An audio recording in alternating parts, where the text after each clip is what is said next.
Yeah, it's now live. Hello, everybody, and thank you for joining us this evening. My name's Sam Collins. I'm a North Herts District Councillor from the Hitchin Highbury ward, and this is the Cabinet Panel on Transport, which I chair jointly with my colleague Ruth Brown, who's also with us here. She's the Executive Member for Transport and Planning, and we'll hear from her a little bit later. But to start this meeting, I have a few things I have to read out. So first of all, welcome to the virtual Cabinet Panel on Transport, which has been conducted with members and officers at various locations, communicating via audio and video and online. There is also the opportunity for members of the public and press to listen in and view proceedings. We have contributors from various organisations with us, as well as a few members of the public, and to provide feedback. And I will be encouraging as much feedback as possible in the relevant parts of the meeting. However, before the meeting starts proper, I would like to invite the committee clerk, Penny Copestake, to take the roll call to confirm that members, officers and registered public speakers are in attendance. Penny, over to you. Good evening. When your name's called, could you please indicate your attendance to confirm the required members, officers and registered speakers are present and can hear and be heard? So, Councillor Sam Collins. Hello. Councillor Ruth Brown. Hello. Councillor David Levitt. No. He's given his apologies, he's away in Oxford. Okay. Councillor Michael Muir. I'm present. Councillor Sam Nolan. Sean Nolan, present. Oh, sorry, I do beg your pardon. Councillor Mandy Tandy. Present, thanks, Penny. Councillor Alistair Willoughby. Yeah. Louise. Yes, I'm here. And a registered public speaker, Patrick Landbury. Yeah, I'm here. Hello.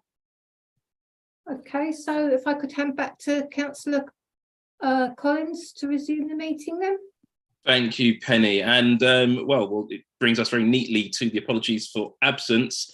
We just got one for Councillor David Levitt, and we've also had apologies from Councillor Ian Mantle, the Deputy Portfolio Holder for this area. Are there any further apologies from North Herts District Councillors? Yes, Chair, from Councillor Ian Moody.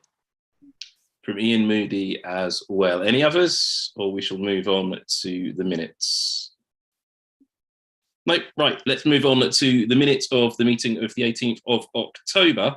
I wasn't present, but I do still propose that we take and read as approved a true record of the minutes held on the 18th of October 2022. Can I have a seconder? I've got Councillor Brown. Happy to second, Chair. Thanks, taken as seconded. Does anyone have any comments on that, or we can just vote by consensus? Anybody disagreeing? No, right, let's move on to the Chair's announcements. This is a formal bit, and then I'll just add a little bit in.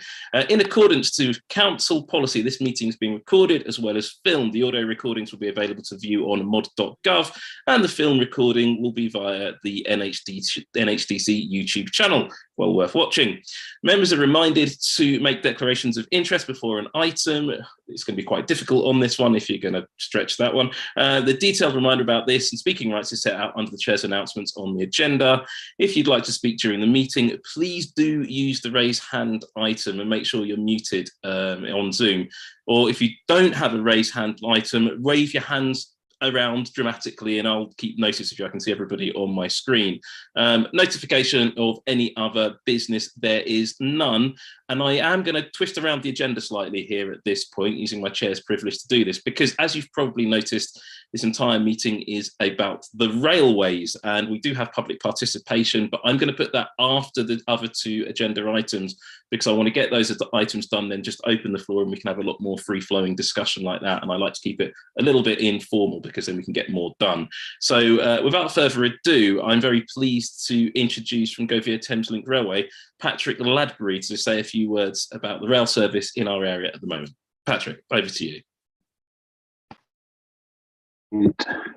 Thank you, Councillor Collins, and thank you for the invite to give an update on the services that run through North Herts District Council.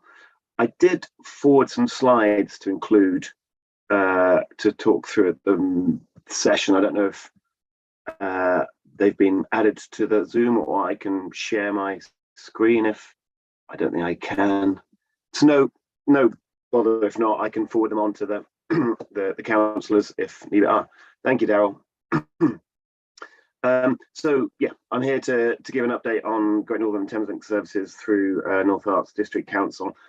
I think one of the areas I just want to start with is just the bit of summary of where we are. We had our franchise extended from April this year, and it's called a National Rail contract. And the National Rail contract is for 3 years, followed by another 3 years, depending on what happens. And that 3-year and 3-year contract was basically to prepare for the Great British Railway, which is what was set up by Grant Shapps to take over the management of the railway. And so that was the future plan. Now, that hasn't progressed as well as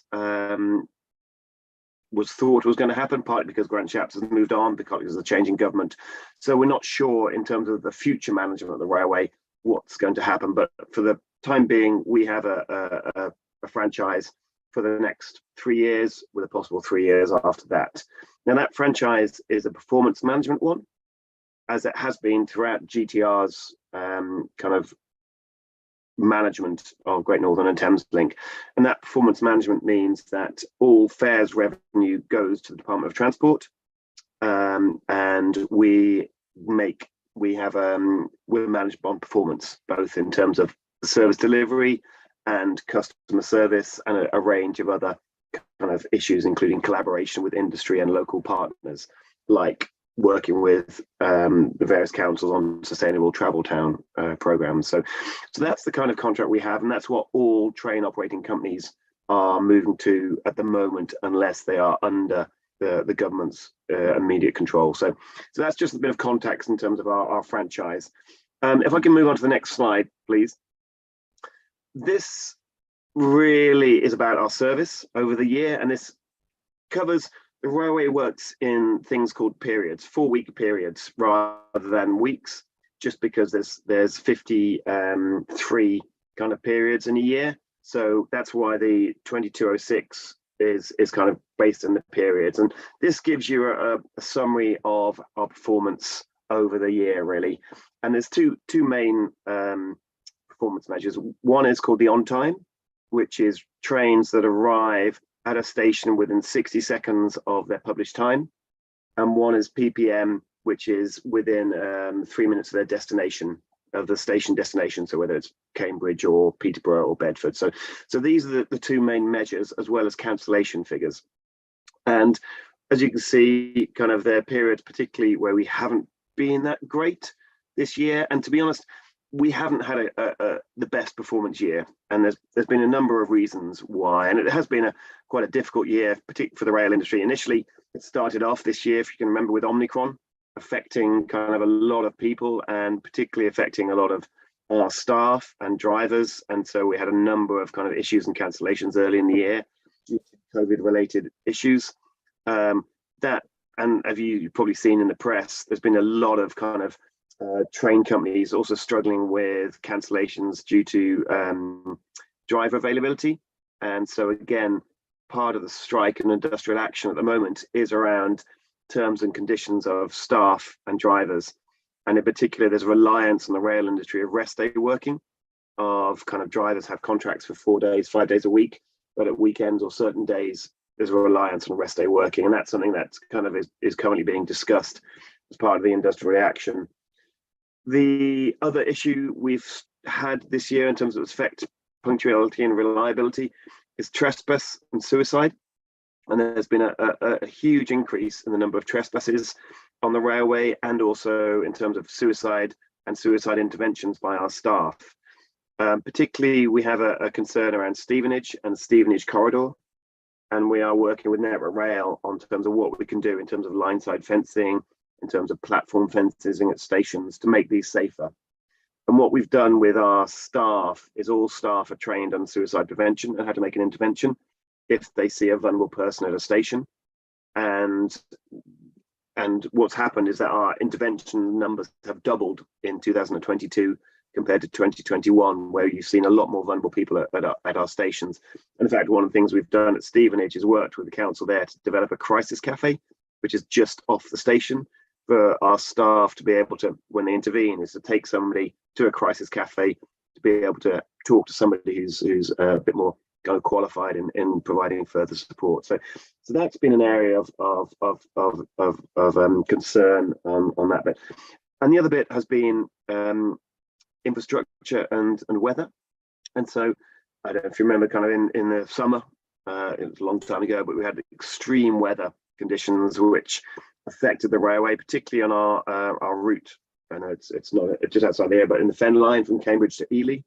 But we had kind of a lot of dried soil, which meant that the railways got bent as the soil cracked, and it affected a number of things. And if you can move on to the next slide, this is just it's a very complicated slide, but basically the circles are where there were speed restrictions put in place. And this was a snapshot of September, where there were so many speed restrictions in place because of various kind of infrastructure issues, or because of the weather in terms of tracks aligning or overhead lines buckling. So that has been a real issue over the year in terms of infrastructure issues and the weather, either flooding or extreme heat affecting.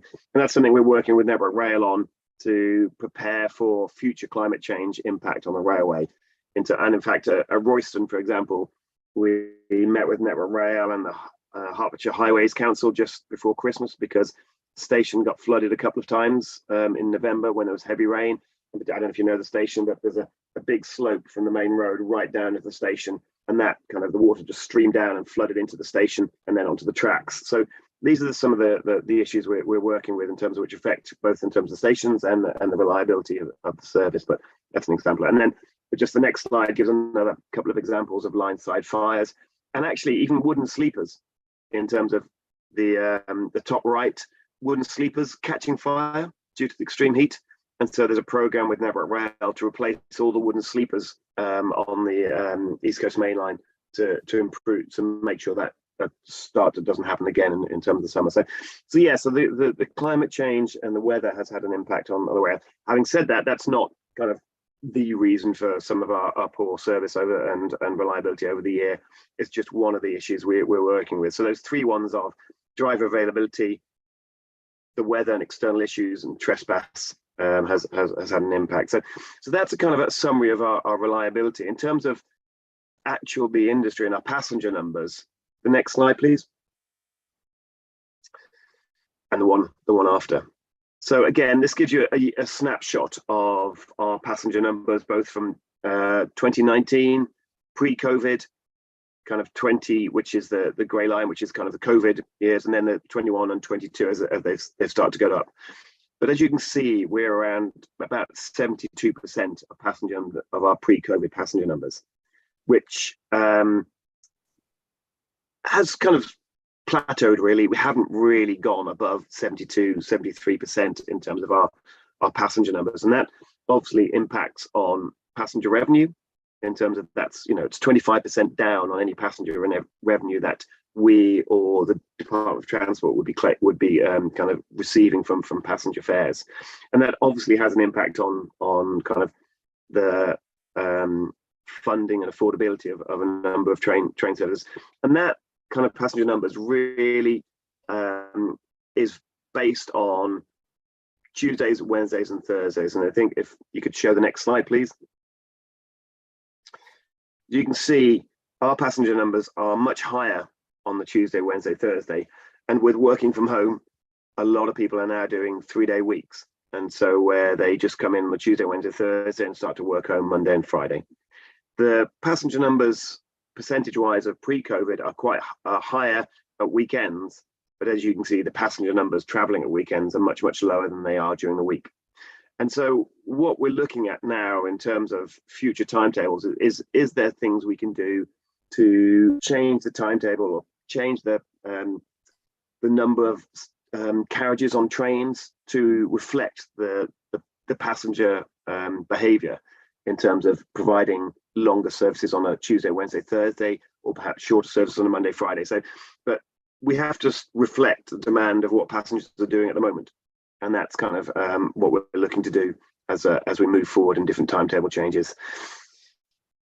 Obviously, with the passenger numbers dropping, it does affect revenue and income. And if I can move on to the next slide, please.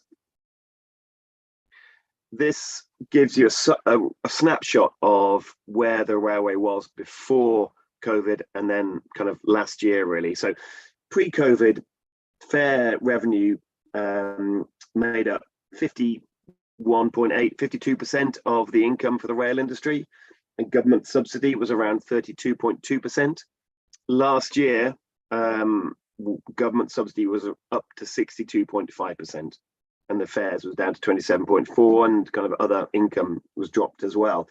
So you can see the government is still subsidising the railway to to £13 billion last year, and at the moment, none of our lines break even. We aren't getting enough passenger numbers, particularly on season tickets, because season ticket numbers have dropped, obviously, because people aren't traveling 5 days a week. And so the government is still subsidizing the railway. And that's reflected a lot in the national rail contracts that companies are having, in terms of they are asking companies, well, if you've only got 75% of passengers numbers traveling, you don't need to go back to 100% of the service you provided pre-COVID. How do you change your timetables to reflect the numbers of passengers? Now, one of the things we are obviously trying to do is trying to attract passengers back to the railway, but there's a balancing act between what's funding is available now and how the government, is looking to reduce the subsidies it provides the rail industry to what services we can provide at the moment. So there's a real balancing act for train companies and the government in terms of provision moving forward. So I was asked to give, that's a kind of a reflection of kind of where the rail industry is in terms of passenger numbers, well, GTR's passenger numbers, and in terms of the funding available and the kind of subsidy that the government has is providing the rail industry at the moment. A couple of other kind of just updates really, which affect the North Herts District Council area. And if I can move on to the next slide, please. The East Coast Main Line timetable. There was a consultation about 18 months to, well, probably 2 years ago, where we asked rail user groups, councils, in terms of what they'd like to see in a new East Coast Main Line timetable. And this, obviously, the East Coast Main Line goes up from London all the way up to Edinburgh and Scotland and beyond. And so there's a number of train operating companies that, undertook that consultation. The consultation kind of answers came back, and there were a number of queries and questions from up north, really, Darlington and up to Scotland, which the industry has been trying to resolve in terms of how they connect with other services and kind of across country. And so that has taken a number of months, and well, actually to a year now to resolve. And so we are still waiting for the industry to announce, what is going to happen with the East Coast timetable and when that's going to be introduced. The GTR services that we put in, we're ready to deliver. And one of the things in particular around that East Coast timetable was providing the fast services back to Nebworth, which I know is a long-standing kind of request from the area. But because of the interconnectivity of the East Coast Main Line, and obviously a number of other train operating companies can do that, we can't do that in isolation until kind of we have a further update on when this new timetable for the East Coast Main Line will be implemented. So that's one thing that's kind of a wider industry that's affecting the area. The other thing that's coming up is the East Coast Digital Programme, and so at the moment, again, it's a major piece of work that the industry is updating the signalling equipment on the East Coast Main Line. So it's moving from line side signalling, where you see the red light and the amber light and the green light, into a digital signalling system which is attached to the tracks and goes straight to a driver's cab and informs them in the cab really as to the signalling. Now that means you'll have better reliability, because one of the things affects our reliability at the moment is the signals kind of malfunctioning or not working, in particular as a lot of the signals are quite old and need replacing. And so this digital program is a long program over the next 6-7 years. It started in the Northern City line, so the Moorgate to Finsbury Park kind of route, and they're starting to extend it now. So there will be some weekend closures over this year and the next coming years in terms of to help implement that digitaling system.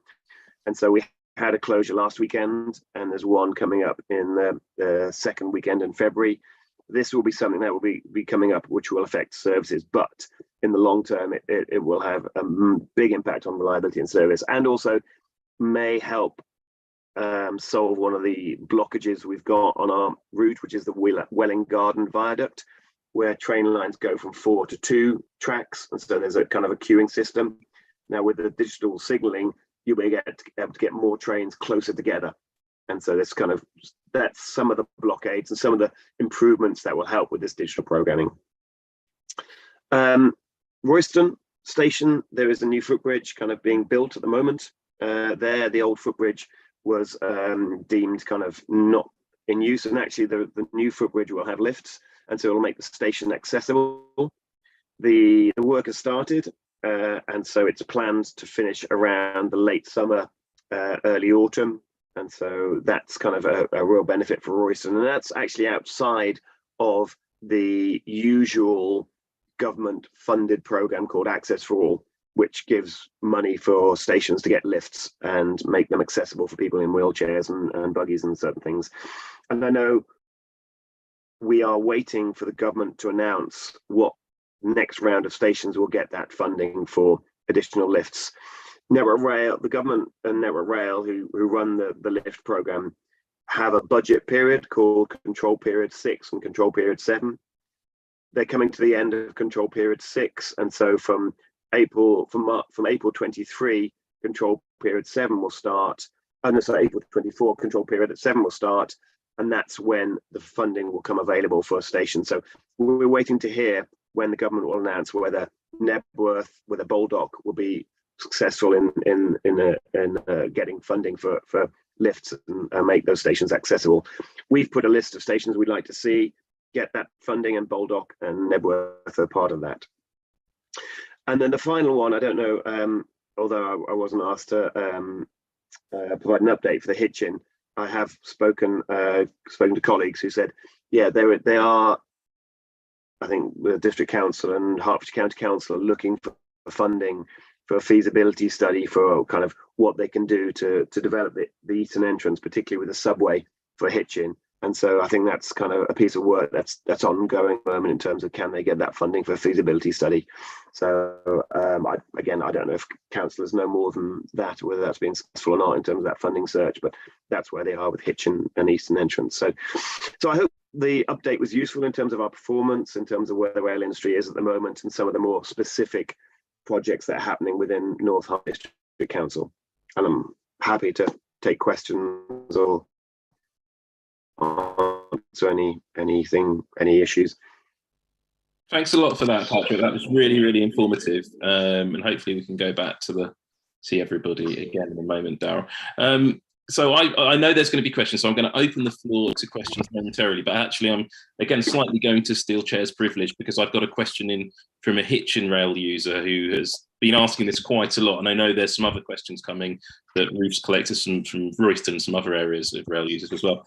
You mentioned it briefly there, Patrick, about the delays caused by driver shortages. Now, I know you and I have spoken about this issue in the past extensively, but I was under the impression there was a significant driver training program going on, particularly about trains through the core. But once again, we're seeing quite a lot of delays at Finsbury Park and seeing the trains having to wait for drivers to swap over because the drivers in the core have got the training, but the drivers on the Great Northern don't necessarily have that training. And could you just give us an update on that training program and why we're seeing those delays creeping back in again?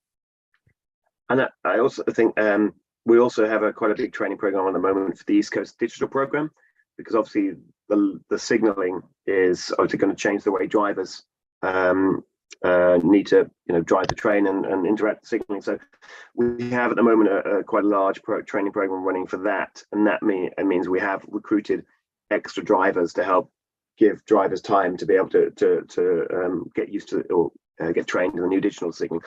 So we have the industry average is around 2.2 drivers for every one job.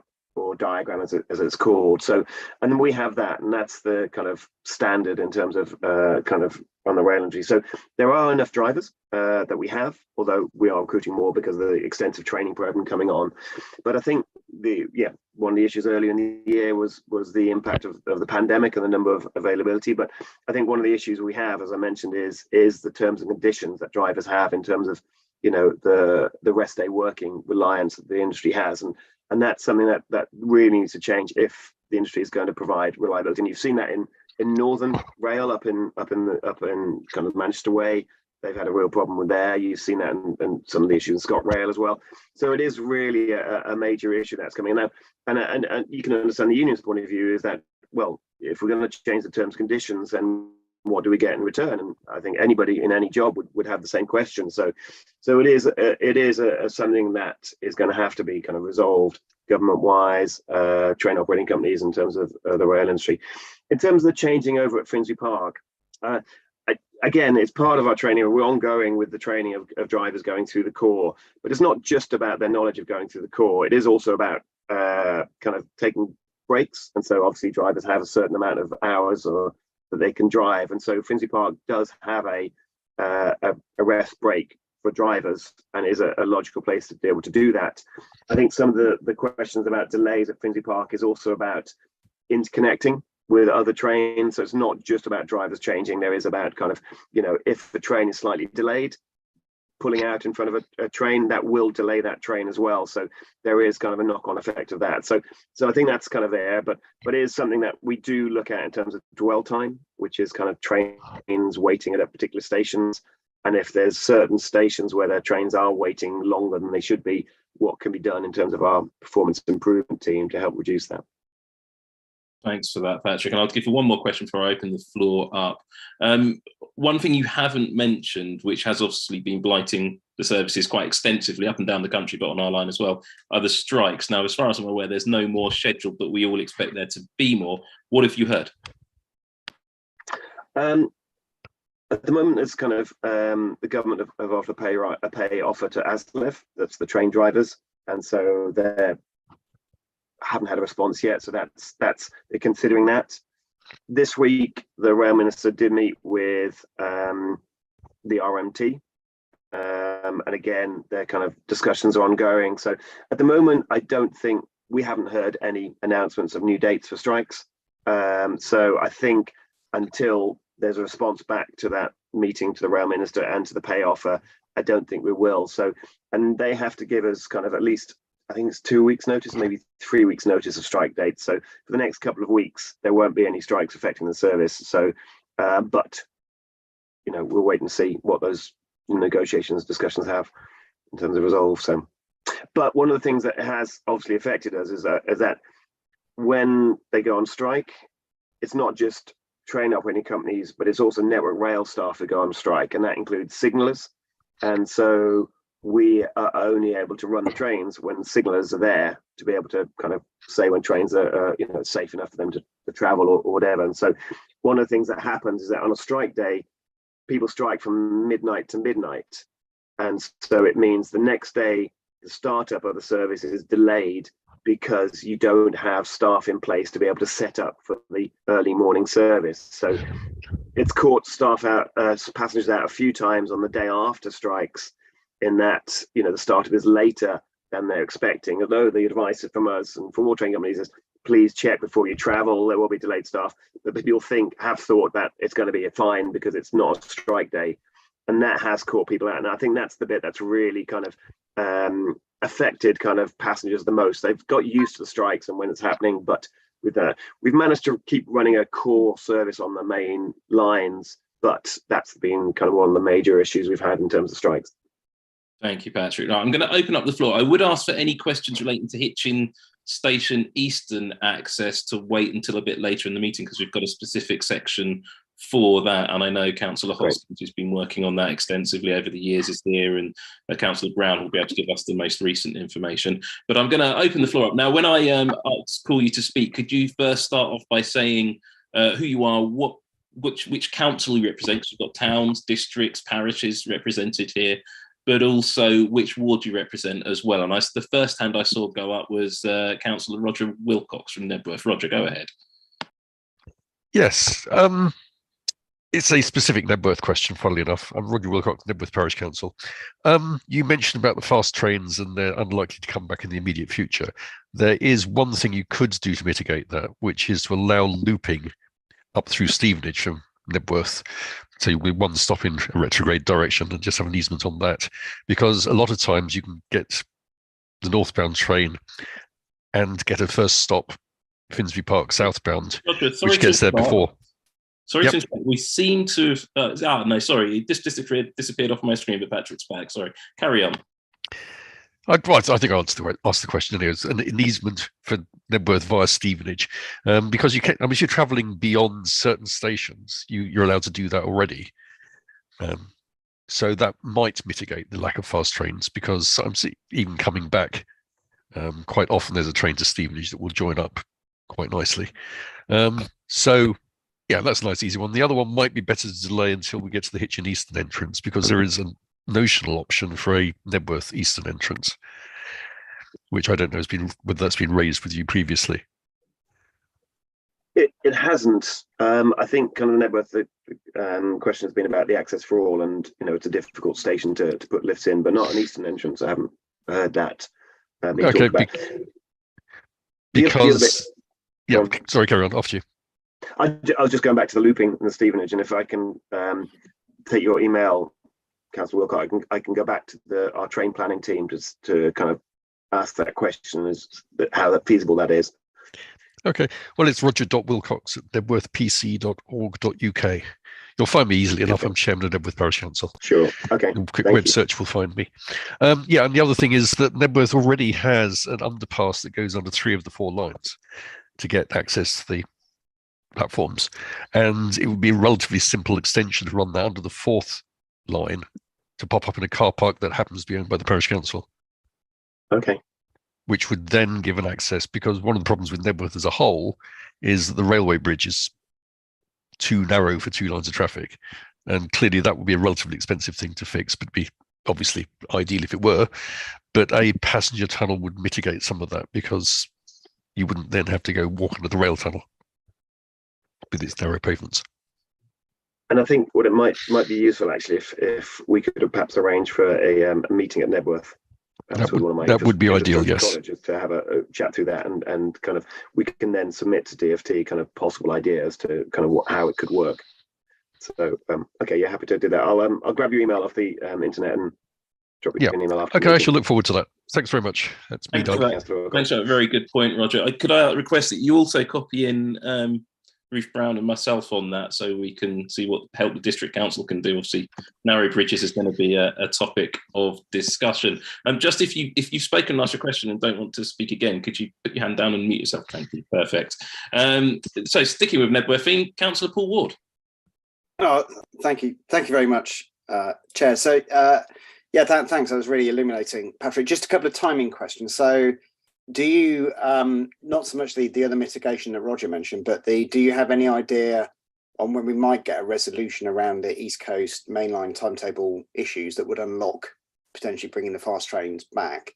And just for clarification, I think you said that the accessibility lift question could be, it's not guaranteed obviously, but would be considered in that funding round with government April 24, I think you said, not 23. So I appreciate you just clarify those. So April 24 is the next control period, so that's when things would start. But we have been advised they are looking to make an announcement as to which station, so we'll get access or funding in early this year. So we're hoping to hear something kind of mid to late February. Oh, great. To which stations will get that. So, and what they're looking to do is make that announcement almost a year before the budget starts. So you can start to have, say, meetings at Nebworth to look at what's feasible. Because one of the problems they've had last time was that they didn't announce it till late, and then Network Rail almost lost a year of planning and trying to get things as they worked out what could and couldn't work. So they were hoping to hear about that in terms of the East Coast mainline timetable.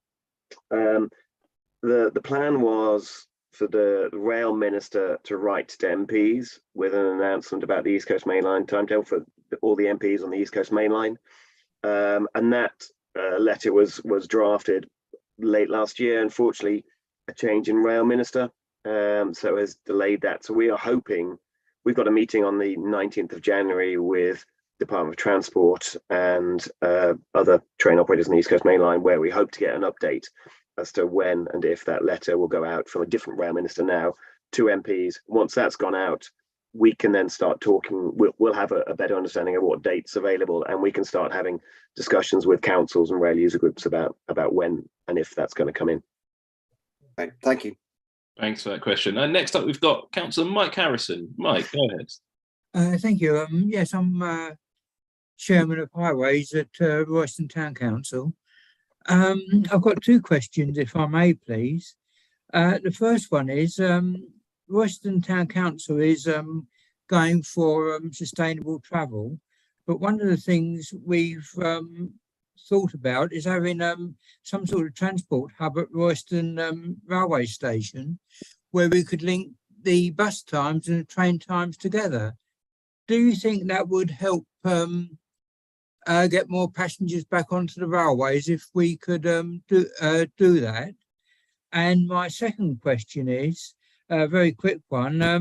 What are the prospects of increasing the line from Knebworth down to Welwyn Garden City to four rails, as it would obviously alleviate a lot of the problems you have with trains bunching up together. I know it would cost a lot of money, but surely it would be a good thing for the future, as it would also help get cars off the road. If I could take the first one first. Yeah, I part of my role as well as stakeholder manager is leading active and sustainable travel programs for GTR, and so I'm part of the sustainable travel town for Royston and Letchworth and Stevenage as well. So I'd yeah, we'd welcome a transport hub, and there's actually one just opening at Flitwick in the next month or so, and they're just building one at Biggleswade as well. And again, I know, just slightly outside the area. So it'll be really interesting to see the impact of those transport hubs, of where the bus is stopping just outside the station, to see how they, you know, the improvement on passenger numbers, both for bus and for rail. I think one of the things that would help even further is actually having just the one ticket that people could use for the bus and the rail. And so rather than have to buy a ticket for the bus and a big ticket for the rail, now we do have Rail Plus and some similar services. But I think that's one where the industry the rail industry should be working together with local providers about how do you make it easier and simpler for people to buy just the one transport ticket, really. So, but yeah, we'd be very interested in talking to local council, district council, Hertfordshire County Council about a transport hub at Royston, if you know, that's possible. Particularly now, it's going to become an accessible station by the end of, you know, lines onto the network. It's something, obviously Network Rail own the tracks and the infrastructure, so it's a question I'd have to go back to Network Rail. They obviously have the government has announced how much money Network Rail will have for the next control period, the next budget they have, and so they are starting to put together how they're going to spend that money. So it may be, and again, Councillor Harrison, I can perhaps put you in touch with someone from Network Rail for this region, so you can raise the question about, you know, is that possible? Is it in their plans? Okay, well, that's something we can always discuss at our next meeting of the Sustainable Travel Town, when we have a joint meeting with North Herts Council and the County Council. Yep.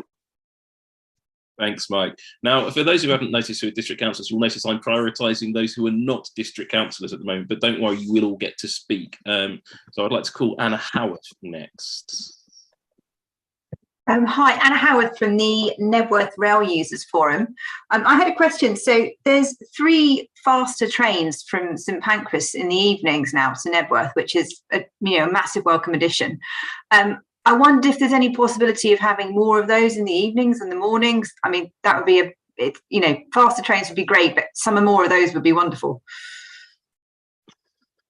I will have to go back to our train planning team. I don't know the ins and outs of all that, but I can certainly put the request in terms of are there any particular timings? You've got the 3 faster services in the evening. Is there any particular kind of what? I mean, it's just there's 3. I think they're 8:30, 9:30, and 10:30, and they're half an hour rather than 40 minutes back to Nebworth. They miss a couple of stops, but I think it's the Brighton to Cambridge route. Okay. Anna, could I ask you to drop myself and Ruth Brown an email? You'll find our details on the NHDC website, but also copy in Patrick. If you haven't got his email, we can supply it with just a specific request on that, so we can take a look and see what the railway company can come up with for that. So super, will do. Perfect, thank you. Now I know go ahead, Patrick. I'm just saying I am taking actions in terms of. Perfect. Yeah, I was hoping I'd get away without a lot of action from this meeting, but it's building up. This action list to do. So yeah. Can I just intervene and say the specific train is, if you look for London Bridge to Nebworth, then it's Finsbury Park, Welwyn Garden City, so it misses out a bunch of stops. Okay, so there's 3 of those in the evening. If we can get that all just written down, that would be perfect. Now, Councillor Brown, who's the co-chair of this meeting, has also been collecting questions from members of the public. So, Ruth, could you go ahead with questions that you've been supplied rather than your own, please? Yeah, no, these are definitely not my questions. These are from the Royston and Villages Rail User Group. So there's been a whole thing around train station announcements. I don't know if you're aware of that, Patrick. I think it's difficult to please everybody, but some of the local residents found them too loud, but now people in the train who are using the trains can't hear them, so something needs sorting there. I don't know whether you're already dealing with that, so that's but you're clearly aware of it. There's quite a few people think the weekend services need improving. They're saying that the weekday service has improved considerably, although obviously we've had some train strikes and train staff issues, but the actual timetable has improved drastically. But we would like, several people would like more weekend services. And then there's one other specific question about ticketing. Can we have the carnets back, please? Because a lot of people obviously are doing hybrid working now. And if you're working 2 to 3 days a week in London, the new Flexi 8 Journey Flexi thing doesn't really work, but the carnet works really well because they're valid for 3 months. So it works better for people. So is there any plan to reintroduce those? Taking the three questions in order. Yeah, okay, well, I reeled them all off at once. Sorry, maybe I should give you a chance to.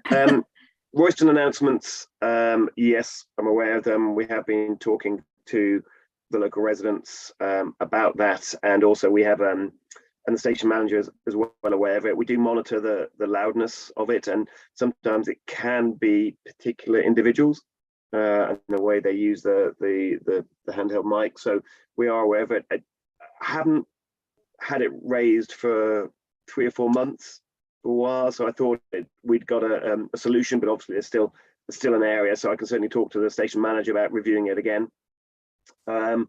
The weekends, so great to hear kind of praise, not quite praise, but not negative comments about the timetable, so thank you for that. The weekend service and improving it and putting in more services in. So we again, it goes back to affordability and the passenger numbers in terms of we have to in some ways now make a business case for adding in more services, and it's quite difficult to do at the weekends at the moment with the passenger numbers that they are. Although they're increased in terms of percentage wise, they're almost back to COVID, they're still quite low. And so what we do is we have passenger loading monitors on all our trains, and we have to then, when we talk to the Department of Transport about future timetable changes we want to make, they ask us about passenger loadings. And so there is obviously a chicken and egg situation of you put more trains on, you'll attract more people, but where's that balance between if you have got a 2 trains an hour service or a 4 trains an hour service and they're not full and they're not kind of heavily passenger loaded? Can you make a business case for putting more services on? So it's a tricky one at the moment. I don't think there are plans to increase the weekend timetable for the immediate future, but again, we'll keep reviewing that, and we keep reviewing the passenger loadings at least on a quarterly basis, if not sooner, if we notice trains are really, really full. And then the Carnet coming back, the government kind of during COVID introduced the flexi season ticket.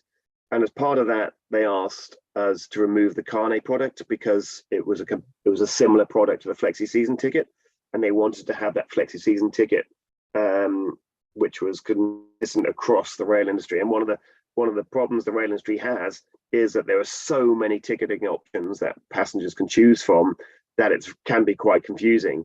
And one of the things that the Great British Railway, the new body being set up, has committed to is looking at how do you make ticketing more easier for passengers to understand and be able to buy tickets. And so, yeah, one of the downsides of the flexi season ticket being introduced was that the Carnet had to be removed. And so I know that the government are looking at the flexi season ticket in terms of its product and how many were sold and what's happening around that. So I think it's more likely that you're going to get changes to the flexi season ticket than the Carnet being reintroduced. Thanks, Patrick. I know there's quite a few people around the district who will be a bit grumpy about hearing that, but I also know this is a government decision rather than the GTR decision. The Carnet, I think, with the smart card technology, would be an obvious thing to reintroduce and would be very popular with people working from home. And one of the things we were looking to do beforehand was, we had a lot of complaints about the Carnet being a paper product and people have to write on it, and some of our ticket staff, gateline staff, checking it, and so we were looking at how you put the Carnet onto our key smart card, but obviously we had to pause that and go to the flexi season ticket. Right, thank you, Patrick. Right, I'm going to move on to the district councillors who've been very patient, starting with Councillor Sean Nolan. Thank you, Sean. Thanks, Chair. So the question I've got really, Councillor Sean Nolan, North Arts Council, represent Letchworth South East. The question I have is around connected to the East Coast Mainline resignaling and digital signalling project. It's really if there are any plans for that to include the Cambridge branch in the near future. I think in the same way the Moorgate branch has been connected into the project, into the programme, and just whether what we're expecting in terms of timescales for continuing performance issues, line closures into the next couple of years, if those are going to continue as they are. The initial tranche is to go up to Peterborough. That's the initial bit. With Cambridge moving on after the Peterborough bit has been done. And it's partly because it also helps a lot more other train companies. So LNER, Hull Trains, there's a number of train companies that obviously use the East Coast Main Line and come down into London. So that's why it's gone to Peterborough first before moving on to Cambridge. I can send you we've got a booklet which explains the project and the timescales. And also the link to our website, which lists the engineering works and closures that are going to be happening over the coming at least 6 months and then future. So, yeah, I can happy to send you that details after the meeting to give you more information on there. Just as a quick aside, Councillor Nolan, just on Letchworth, at the moment, one of the car parks that Network Rail own is closed at Letchworth car park, and that's because they're installing electric vehicle charging points into the car park, so for people can charge their cars while there. It's due to reopen mid-March once they finish the work, but we are monitoring the situation because obviously that does cut it down to just the one car park or main car park at Letchworth. So we are monitoring the situation. Our station manager is aware as to how we can help people if they do need to park. So I know it's a question you didn't ask, but I just thought update you on that. Thank you much. Thank you, Patrick. Leader of the Council, Councillor Elizabeth Dennis-Harburg. Yes, thank you. I guess I don't need to introduce myself, do I now? I'm Elizabeth Dennis-Harburg. I have the pleasure of being the leader of North Arts Council, and I'm a councillor for Hitchin Walsworth. I shan't be asking about the Hitchin station access here. My question actually takes us back to the suicide figures and the data that you've got on that. And one of the things that I'm very concerned about as a leader is making sure that we're not all operating in silos, but we're actually sharing data and being strategic. So reflecting on what you're seeing in terms of the increased attempts, do you have any sort of data or explanation as to why they're going up, other than the obvious that we might be able to guess? And are you linking and passing that data through to Herts County Council to inform their mental health strategy, and also the integrated care board and integrated care system? If not, I will drop my email in the chat. I shan't make you Google me, and please send me through the data, because I sit on those bodies and I can make sure that that is effectively being captured, because there are a number of levers potentially that district councils could pull in order to help support the well-being of our residents and reduce that risk.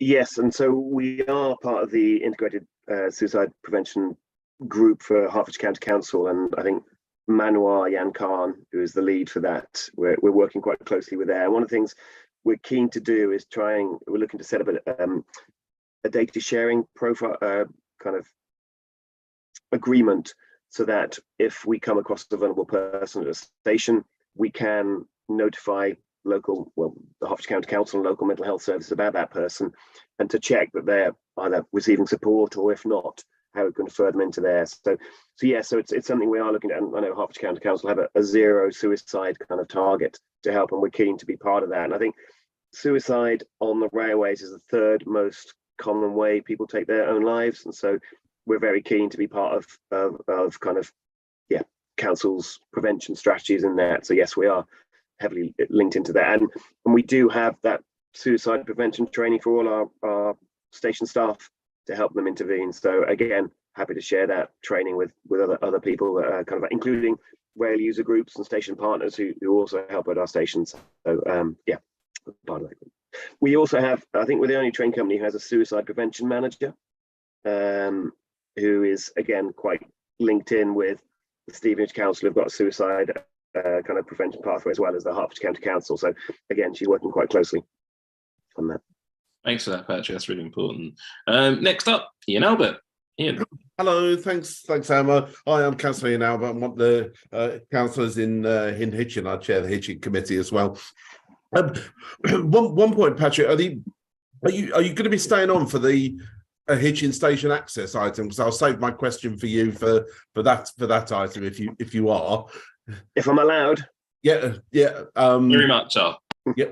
Then the other thing really was, I mean, is the indication, notwithstanding the sort of the East Coast East Coast timetable and so on, I mean, from what you were saying earlier on, do you think what we're heading for is, say, for example, whether it's Hitchin or indeed other stations across our sort of district area, that what we're likely to see over the course of the next 12 months is potentially fewer services, because you've only got 70%, 72%, sort of take up at the moment as compared to pre-COVID levels? Is that really what we're, is that, I'm sort of pressing you slightly as to whether that's what you were really saying to us? Is that what we're heading for, being you're not breaking even and all that sort of thing? Is that what we're going to expect to see perhaps in the next 12 months? So I didn't hear your question, Councillor, but I don't know if he says avoiding the question. Are we going to cut the services? I think at the moment the peak services are still are being used a lot, and so you're seeing kind of numbers quite high at the 8 o'clock, and so the peak services are although they're not up to COVID levels, it's unlikely to see kind of that reduction service in the peak levels.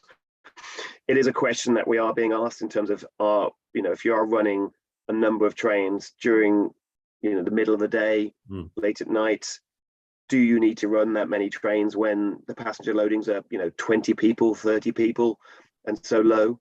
So there is no yes and no that they're going to be cut, but it is a question that's being asked.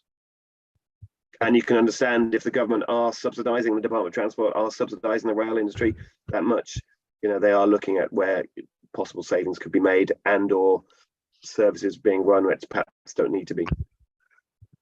Thank you. However, there is you know, a pushback from our part that we want to be part of a green, sustainable future, and rail is, you know, one of the, if not the greenest kind of way of traveling longer distances. And so there is that kind of pushback of, you know, if you have as a government, you have a zero carbon strategy and target, rail is part of that. And so you have that balance between, you know, the funding available and that you know, sustainable view. Okay, thank you, Patrick. I think we might be hearing some more about that in the coming weeks and months. And Mandy Tandy.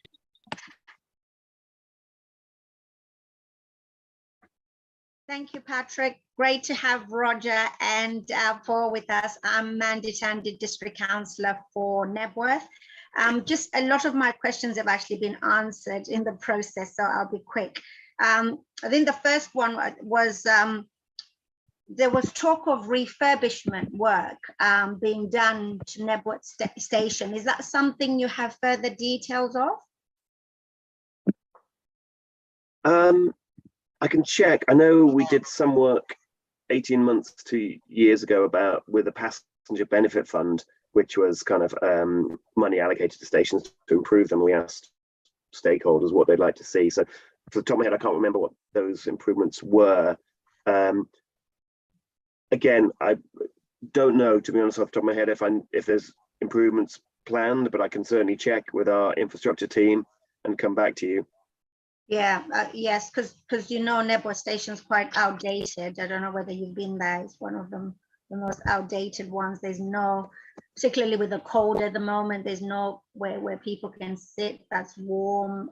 It's very, yeah, it's very outdated. But I was going to suggest, Patrick, just to copy everyone here, well, because otherwise you're going to be remembering who to send this. There's so many people you promised to send things here, and you probably, just to keep it simple, just, yeah, copy us all in. I was going to ask for information that you were going to send to Roger and the others, but I think it's easier to just copy us in, if that's okay, Chair. Then the second question I had, which I think you sort of answered, and I think it was one that Ian sort of asked. I was trying to figure out what caused the changes apart from COVID. Was it just COVID that changed, that caused the major change in the running of the services, or has there been something else since then? It was mainly COVID. You know, in 2020. Where we had to, you know, reduce services because we had so many staff off, because few, you know, the advice from the government was do not travel. And so, you know, there was no point running the services ongoing, as, you know, if the advice is do not travel for best part of a year, almost just over. So that was the major bit. We did, I think we made 15 timetable changes in trying to put in services back when the government announced could travel for school services, for particularly a lot of key workers who are trained to London, to nurses to work. So there were a huge amount of changes in there. So, and then because of the lack of passenger numbers, you know, we have had a lot of requests to go back to the service we had pre-COVID, but that's just not possible to do that. So yeah, it was the COVID that kind of affected the big timetable changes. Yeah, then the third thing I was just going to say is I think a meeting in Nebworth would be very welcome. And if there is anything that you would like us to let the residents know about the meeting, please do just let us know. But I will spread the news, and I'm sure Roger and Paul will as well. But yeah, that'll be great. We'd love to have you in Nebworth. Thank you. Thanks, Mandy. Councillor Michael Muir, go ahead. Oh, thank you, Chair. Patrick, you mentioned in your prelim talk that there could be some money or grant money or money available for lifts at Baldock Station. Would that be in 23-24 year or 24-25 year? So the control period would start April 24 and run for I think it's a 6-year period. And so during that time, the Department of Transport and Nebworth Rail would say, we have committed £7 million, for example, to install lifts at Baldock or a footbridge, depending on what design they come up with. So the project will be delivered within that 5 or 6 year period. And so it wouldn't happen in that first year when it's announced. It would kind of happen in that period, depending on how long it would take them to get the design ready and contractors out. So that's kind of the timescales you're looking to in terms of Baldock. So can I ask a supplementary then? Of course you can. Can we meet those planners or one from that planning team at Baldock with us councillors, so that we can look at the situation together and maybe we can help in that process? Yeah, and for example, at the moment, we're working on a feasibility study, a design for Elephant and Castle. And again, it's not in the area, but just as an example, they are meeting local community groups, the council, about what that design could be in terms of, you know, where it goes, what it looks like now. Obviously, there are certain designs that cost more money than others. And so the pot of money is to make the station accessible. And so that's the primary delivery, but they do meet with local stakeholders once the money's been committed to say, okay, this is the design. Have you got any thoughts or considerations about this and what we can do to improve it for local stakeholders and communities? Well, if that can be done, that would be great. Thank you for your answers. Okay, thank you, Michael. And the last question, I think, in this segment will go to Alistair Willoughby. Go ahead, Alistair. Thank you, Chair. Councillor Alistair Willoughby for North Herts District Council, also Baldock Town, as Michael is. Sorry, can I just clarify, please, Patrick? Sorry, I think I wasn't sure if I misheard. Did you say the pot of money is opening April 23rd or April 24th? So we're hoping that an announcement will be made as to which stations will get funded in February this year. Right. But the pot of money will be available from April 24. Right, so that will be when the project actually starts in April 24, but we'll know by next month, hopefully, if it's us. No, sorry, April 2024. Oh, sorry. Not 24th of April. Sorry for the... So we'll know this year what's happening next year. Yeah, that project, that the money is allocated to that particular station. Yeah. Brilliant. Cheers. Okay, thank you. Yeah, so it's April the 1st, 2024. I am right. And I've just checked it online. That's when they'll be able to use the money because it'll be from that budget. Thank you for that, Patrick. Now, on my notes here, I've got a short break at the 1 hour mark. Now, do people want to take a break, or do you want to crack on into the next segment? I'll take a consensus on this. So, raise of hands for those who want to take a break. Nobody. Right, let's crack on then. So we'll move on to the next agenda item, which relates to the Hitchin Station East access. And Councillor Ruth Brown is going to present on that. I just would like to make a note to acknowledge the very hard work done on this over the last, and I don't even know how long, 10, 15 years plus, by our sadly departed friend Judy Billing, as well as Keith Hoskins, who is present here. But I'll hand over to Ruth on that note. Thank you, Sam. And just to say, this is not really a presentation, it's more of an update. And as Councillor Collins has said, it's been a long-held ambition, particularly amongst some of the Hitchin councillors that are with us tonight, and including the late Judy Billing, and obviously many Hitchin residents as well. And strangely enough, I used to commute to North Herts College in 2005. So about, 17, 18 years ago from Royston by train. And I used to think every time I went under that railway bridge, why isn't there an eastern access? Anyway, so I have an ambition for it too. So we've been working on it in the background for a long time. And then there was an opportunity earlier, sometime last year, to apply for some money through the Governor's Levelling Up Fund. And so we did some further work on it. So North Herts and Herts County Council have both identified it as a really important project and one that we want to keep working on. The problem we've got is that Network Rail cannot justify it operationally, and which means that they do not see it as a priority, and at present are not offering any money, not offering to put any money into it, which gives us a bit of a problem. So we did work on, our officers did a lot of work, and thanks to our officers who put in a great deal of work over a very short period of time to try and prepare a bid. And then the cost just went up and up. And so it was reaching the 20 million mark, which was significantly higher than we were originally expected, and posed a significant reputational and financial risk to North Herts, and our finance service director was slightly concerned about that, as were many others. And so the decision was made that we weren't in a position to bid for that money at that stage. And as I said, a lot of it's to do with the fact that Network Rail have really not bought into this. And there are many other difficulties to do with the land and different ownership of the land and that kind of thing. However, I personally, as the portfolio holder, am keen to progress the project. And I think that if we could make it a wider project, so widen the scope, then it would have a wider benefit. So what we're looking at now, what our transport officer is working on, who unfortunately can't be here tonight, but he did pull this meeting together. So I just want to acknowledge Edward in the invitations. He invited Patrick and so forth, and the work he's been doing.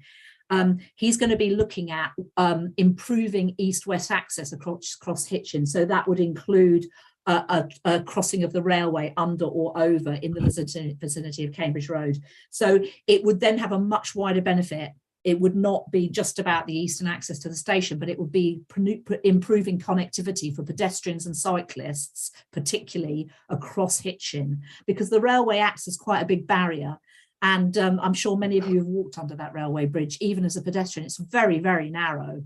And I know it has a rail, but, you know, I wouldn't want to cycle through it for a start, you know, with HGVs and so forth going through there, although it is a low bridge, so maybe not the biggest HGVs. But anyway, so we just want to make safer and more cycling routes and for pedestrians and more connectivity. So we're scoping out a wider project now. So that work is continuing in the background.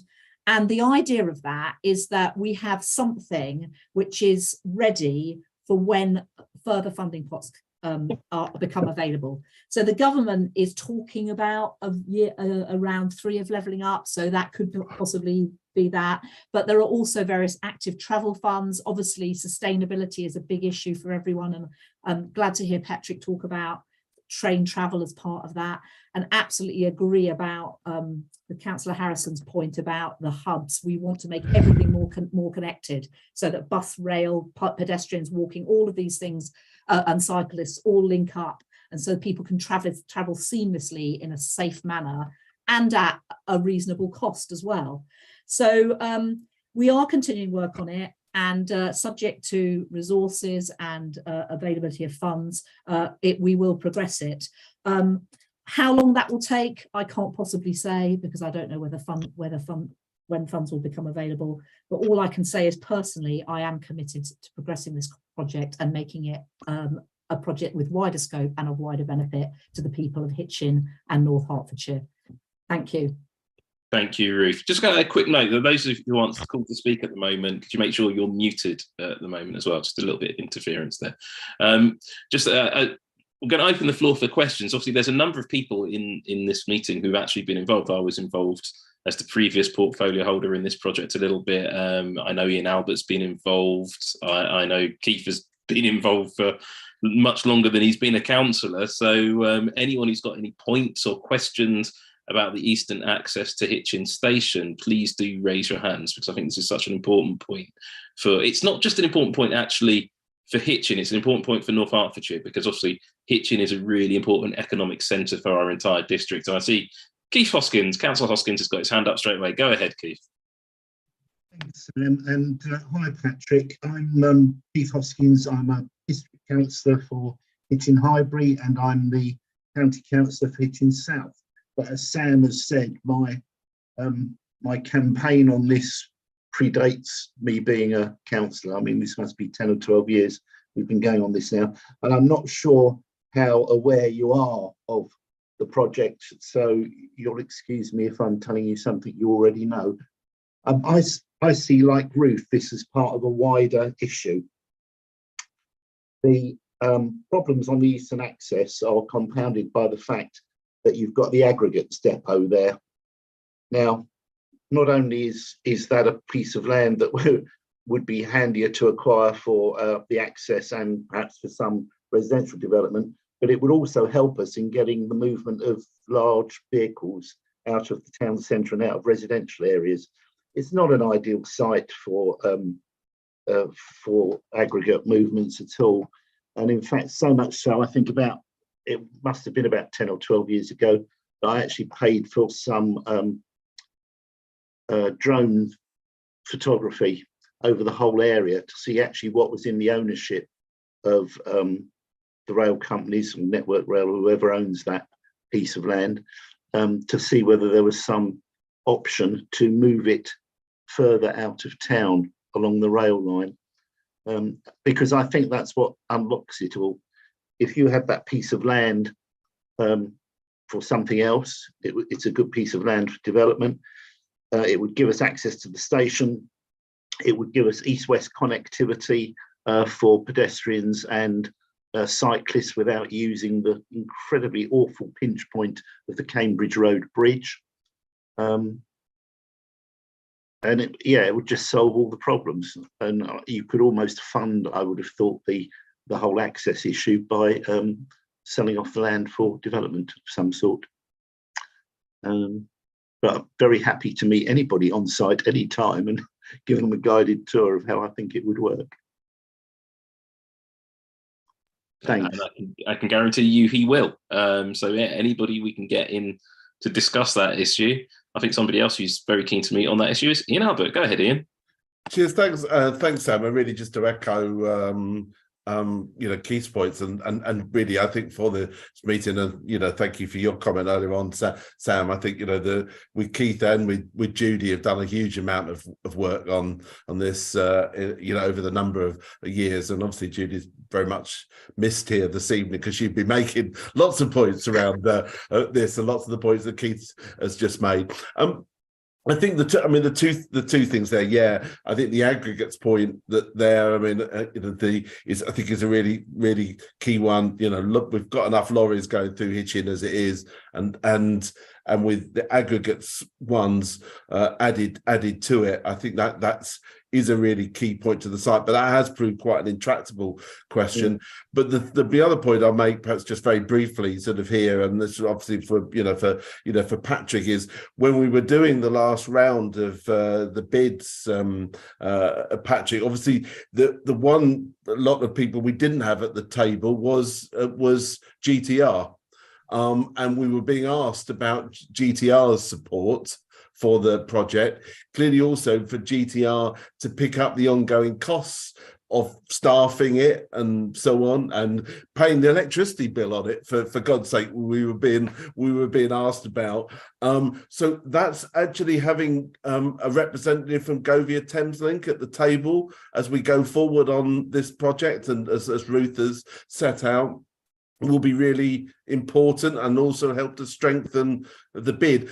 I think Govia weren't necessarily perhaps involved, or we didn't have anyone. We had Network Rail there, but a number of people from Network Rail and Herts County Council, well, no one from Govia. So if there's something you could take away, Patrick, about obviously getting Govia's participation in the project, because that would certainly strengthen a bid. If and when we can make one, it having the support of the rail operating company. Patrick, go ahead. I think I know your answer. It's quite an easy one, this. No, get lost. We're not playing. Is that the answer you were expecting, Sam? No. Yeah, we don't. It's interesting because I did a site visit a couple of years ago with Hertfordshire County Council and a number of people looking at the start of this, and obviously, yeah, the freight access, is a big issue, because without it, you wouldn't need the underpass and stuff. You could develop an access quite easily. So, but the trouble, I think, from that time was, where do they go? And that's the big issue, making it affordable is aware that gets relocated. But yeah, I'm surprised we weren't involved in that meeting kind of previously, because yeah, we'd be happy to be involved, and obviously the operational issues are, you know, something we'd be keen to be involved in and comment on. So yeah, happy to, yeah, please contact me and invite me to future meetings. Thanks, Patrick. I mean, from a practical perspective, if anybody wants to know what an eastern exit and entrance to Hitchin Station might look like, visit Harpenden Station. It's pretty much the same layout, having a narrow bridge and a separated walkway. It works quite nicely and has that setup. So that could be the sort of option you might see for Hitchin. They've got an overpass, Hitchin might need an underpass. But on that note, Elizabeth. Yes, thank you very much. And Patrick, I'm really glad that you're sort of up for coming and talking to us, because I think that GTR's voice was one that we were missing when we were looking at the Levelling Up Fund bid. Now, the eastern access for the station would sit within my ward in Walsworth, so I shan't be parochial about this, except I will be. Because it's not just an aspiration that we have for Hitchin, it's actually a real terms necessity. We've got a number of strategic sites that are going to be developed, not least Highover Farm, that is over that side of the station access. So there's going to be an influx of people. That pinch point is only going to get worse. And if we're looking at creating a sustainable transport district, then we need to be doing things that are going to encourage people out of their vehicles. And one way of doing that is actually reducing the amount of distance that they have to walk to get to the station, dealing with the issue that is that very, very narrow crossing underneath the bridge. The Levelling Up Fund bid, I know that this council has been criticised by some people for not proceeding with that, but as Ian's alluded to, the Levelling Up Fund would have made North Herts District Council liable for the ongoing operating costs, whether it was a footbridge that we installed, which for some reason was an extortionate amount of money as a project, or whether it was an underpass and potentially a lift. And without that commitment from either Network Rail or GTR, there simply was no way that we could commit council taxpayers to incurring that potential high risk liability. I think that the project that we're working on now with our transport officer and through Ruth is fantastic. It very much broadens the scope, but it's not something that is being seen, I think, Ruth, as one large single piece of work. It's something that we can phase. So if there's a way that we can get the eastern access to Hitchin Station opened up, working in partnership with GTR, with Network Rail, who I'm sad that they're not here today, because actually I think that they were fantastic when we were looking at that initial consultation piece, and Herts County Council, who have agreed, I think, previously to support us with consultation costs as well around this piece of work, then let's all start getting together as soon as possible and looking at phase one. And I think, Patrick, as well, the comments that you've made about Nebworth and thinking about how you can improve the access there as a company, that bodes well. I'm not going to say one station is better or more worthy than the other, and I know that Hitchin is going to take a lot more work probably than Nebworth to get moving. But if we can start to have those practical conversations and get pre-project planning up and running and off the ground, I think that's brilliant. And I really welcome that you're here tonight and that you're so supportive and so open to working with us. And I hope we can continue to build a really strong, positive relationship. So thank you. And I'm sorry if somewhere we dropped off the partnership in terms of collaboration. We're happy to get back involved. I think the other, just to flag that, obviously Network Rail own the stations and the infrastructure, and they give us a lease to run it. So, you know, we can't make decisions about knocking stuff down and knocking around, but yeah, the operational side of things, happy to be involved in discussions around that. Thanks, Patrick. And I think it's very important. I think one of the reasons we sort of included this item on the agenda is very much it's to let the public know, let everybody here know that North Herts Council isn't doing nothing about this. We're very much aware of the problem. There's been work going on in the background from Louise and her team and the transport officers for many months on this. Even before the Levelling Up bid, there was work being looked at on this project. Ultimately, somebody's got to pay for it, and £20 million is the figure we've heard. Personally, I think that sounds a little bit on the low side for what may be required. There's a lot of work that needs doing to deliver a project at Hitchin, probably a similar sort of figure for something to be delivered at Nebworth, but that's something I perhaps, one of the things I'm going to move on to in this meeting is the actions arising, work programme and future discussion topics. Well, officially what this committee does is refer suggestions and ideas to the cabinet member, the relevant cabinet member. Well, Ruth is the relevant cabinet member, has been sitting here participating in the meeting, so I don't see any particular reason to make any formal recommendations because she's been furiously taking notes down. So I don't propose to make any formal actions arising from this meeting because I think Ruth is very much aware of what needs doing from all of these things. And I think there's quite a few things that'll spin out of this. And I think the best thing we can do is let Ruth sort of do her work and the officers do their work and on all of these projects that have discussed, Hitchin, Nebworth, Royston. I know Ruth would definitely work on Royston. And then just we see what comes out of it. But I think as these meetings go on and this committee develops forwards, I think you'll see a bit more action on quite a lot of these items, as well as spin-off meetings that may happen depending on what Ruth wants. So I'm going to skip the work programme for this moment because I can see Ruth is writing and I would like her to lead that one because she was working on the last one. Future discussion topics. Now, I'm aware the next meeting is scheduled for the 21st of February. Ruth, would you like just to talk us a little bit through some of the outstanding items on the work programme and those future discussion topics? Or is it something that you would prefer us as the portfolio holder to sort of take away and then sort of bring back a little bit offline? But just before you Ruth speaks, could I just say I unfortunately have to leave the meeting and can I wish you all a very good night. Well, thanks for your attendance, Mike, and hopefully see you soon. Fine, thank you. Night. Good night, Mike. Good night. Ruth, go ahead. So at the last meeting, there were a few agenda items that were proposed. So you can see those on the minutes of the previous meeting. So EV charging, electric bikes and scooters, and a sort of theme around micro mobility. So we were thinking that maybe the February Transport panel could take one of those themes, but this is about what our residents want to talk about. This is not just about us. The whole point of a panel is to hear from residents and from people, well, like tonight from the rail user groups. So it's about what you want to talk about. So happy to add to that list. So I don't know if anybody's got anything they want to add to that list for future topics. Wow, nobody. Somebody must have it. So one of the things I know that comes up, I can see Marilyn from Purton is here, and I've discussed this with her offline, and I apologise for calling her out on this. One of the things I'd quite like to have added to the list is local transport in the more rural parts of our district. And we have the wonderful Herts Link service in part of our district.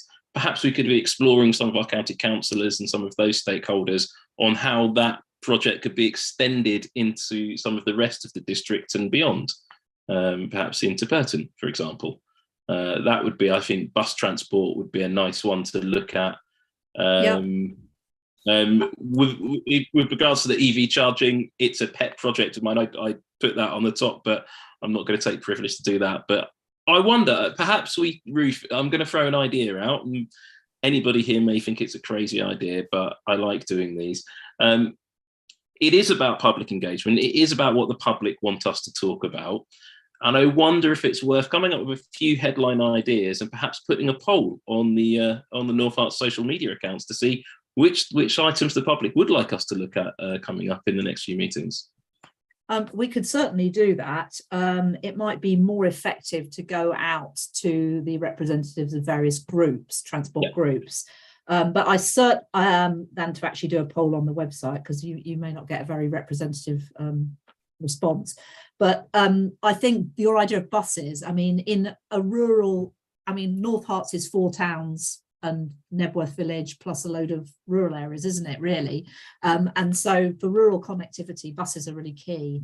And you mentioned the Herts Links, which I think in the area it provides has been very successful. So I think something around buses would be good. I think we've only got, am I right in thinking, have we got 2 more meetings or is it just 1 more? I'm looking at Louise. I know there's one in February. Louise, you're on mute. Yes, sorry, I think there's only one more in February. Have a look. Yeah. So even if there's only one more meeting, we can still look at some of these areas in other forums. Paul, I see your hand's gone up. Yes, thank you. I was just going to say I'll probably second focus on buses because it's another leg of sustainable transport that gets flagged up in locations, obviously with things like the local plan and the drivers behind expansion of certain villages, including Nebworth and others, then as understanding the whole picture across train, across cycling, walking, and across buses would be good. And obviously we've covered the other couple of topics recently, so I really support that. Thank you. Yeah. Yeah, I mean, Thank you. yeah, sorry, I just fill in a little gap there because one of the issues with Nebworth is parking, that it has a railway station, and pre-COVID it was completely swamped by commuters coming and occupying all the roads. And if there were buses that brought people to Nebworth, then maybe they'd be able to park somewhere else. But at the moment, there's 2 buses a day, effectively, to interesting places. As a resident of one of the villages, I fully subscribe to that. Councillor Jean Green, sorry. Jean, you're on mute.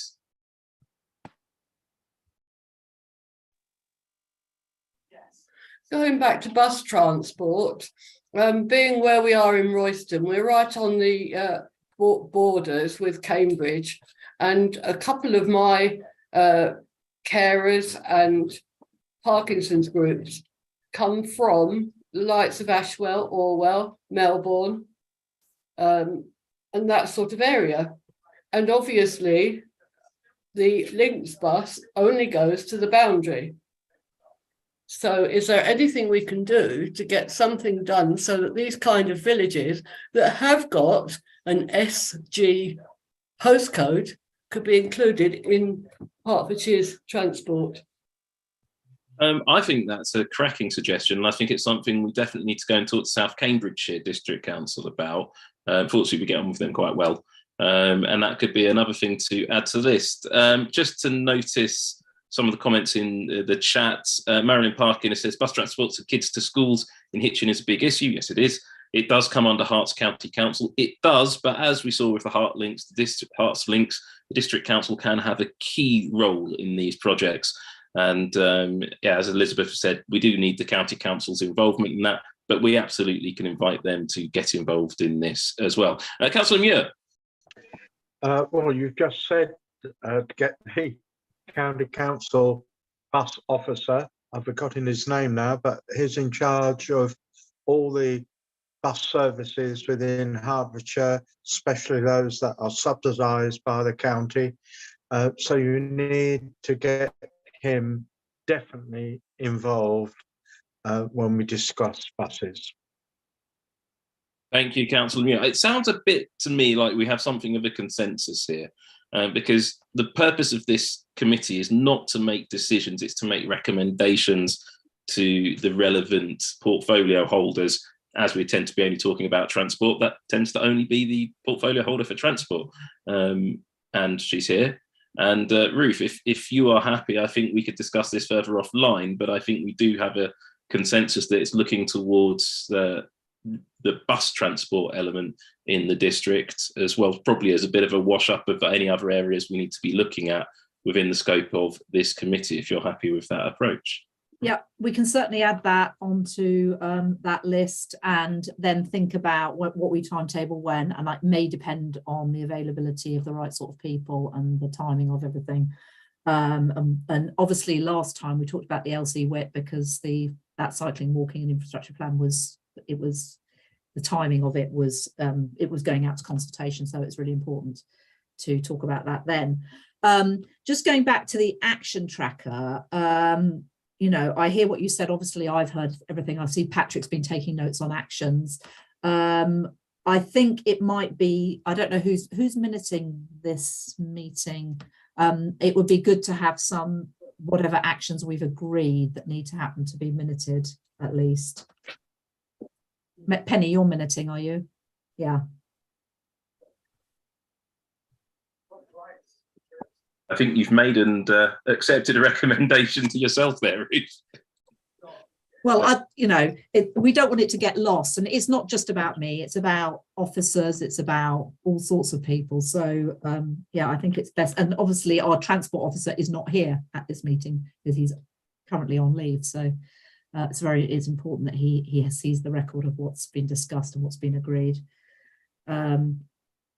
Okay, so I think Patrick had quite a few actions you were taking forward, didn't you? No. Well, Yeah, what I'll do is Sam, I'll forward you the actions I've taken, so you've got a record of those, and if there's any I've missed, you can add to them. Yeah, and there were also some offers of people to show round various places, so maybe that could be added. Yeah, they're part of my notes as well. Yeah, thank you. Well, with that discussion, I think should come to a very good conclusion there. Unless anybody else, I do this at the end of all the meetings I chair, a bit like an auction. If anybody's got any other things they'd like to say, put your hand up now. I will talk randomly. Oh, I have seen John Rees. Sorry, your hand is blurred into the tree behind you. Councillor John Rees, apologies. Yeah, sorry about that. I'll try and move the hand. I'll try and move the trees out of the way. Yes, if I just go back to buses for a little bit, because that's something which is close to my heart. I retired 8 years ago after spending 25 years in the bus industry. I spent all that time in London. So when I retired, I moved to Royston, and I couldn't believe the state of the buses, the state of rural buses. You know, it opened my eyes. You know that you couldn't get a bus in Royston after 6:30 in the evening, or at all on a Sunday. And then I found out about the villages. Okay, I know there's things have got a little bit better in the villages with links, but you still can't beat a scheduled bus service. So people know when it's coming, they can be there waiting for the bus. Bus services, you know, in the villages around Royston, it's deplorable, almost non-existent. Over the past few years, I've raised this at my union's annual conference several times. You know, and but I think something should be done about it, and I will do all I can to help. Thank you, John. Okay, could I remind people to keep muted when somebody else is speaking, please? Thank you for that. I think we all got that despite the interference. Very good points there by John. As I was just saying, if anybody got any other points they'd like to raise in this meeting, raise your hand now. Otherwise, we'll be moving towards next month, whatever the weather shall bring, in February the 21st for the next convening of this committee. And if I don't hear any other comment now, I will bring this meeting to a close. Thank you very much for attending, and I shall see you all soon. Thanks very much. Cheerio. Thank you for your contributions. Thank you. Bye-bye. Bye, everybody. Good night. Good night. Good night.